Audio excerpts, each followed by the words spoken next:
Hi guys. It's a very I'm doing this like for the first time. I was just scrolling through the news today, and I saw a news article or a small Facebook excerpt that one of our Indian cricketers, Tilak Verma, he underwent immediate surgery because he suffered from testicular torsion.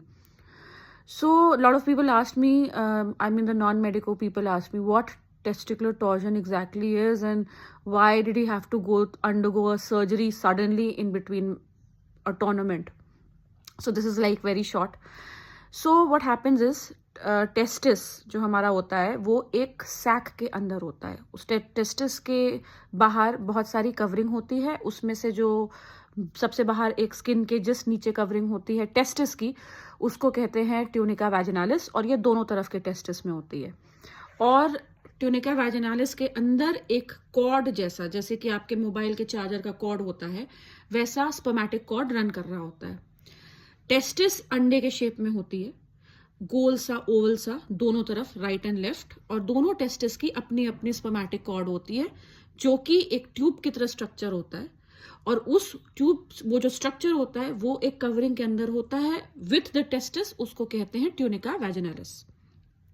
ये सब चीजें inguinal canal में जाके run कर रही होती हैं जो कि ऊपर की तरफ होता है. अब ये ट्यूनिका वैजिनालिस हर मेल में 90% मेल्स में पोस्टेरोलैटरल मतलब पीछे और बाहर की तरफ टेस्टिस में चिपकी रहती है. और जब ये चिपकी रहती है तो स्पर्मेटिक कॉर्ड, जो कि आप ऐसे समझ सकते हैं कि एक कोई फ्रूट लीजिए और फ्रूट की जैसे डंडी होती है, तो डंडी फ्रूट में एक जगह फिक्स्ड होती है, वो तो स्पर्मेटिक कॉर्ड भी टेस्टिस के पोल पे फिक्स्ड होती है ताकि आगे वो टेस्टिस के अंदर कंटिन्यू करे और इसी में आपके स्पर्म्स मूव करते हैं जो मेल्स में होता है. तो इट प्रिवेंट्स, जो ट्यूनिका वैजिनालिस होता है वो फिक्स करके रखती है स्पर्मेटिक कॉर्ड को, टेस्टिस को, अगर वो चिपकी रहे पीछे तो.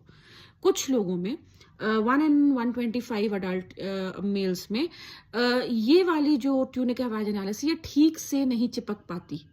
तो between the round egg like testis and the covering which is the tunica vaginalis बहुत बड़ा स्पेस क्रिएटेड रहता है, और जो स्पर्मेटिक कॉर्ड है वो इस स्पेस में हैंगिंग रहती है.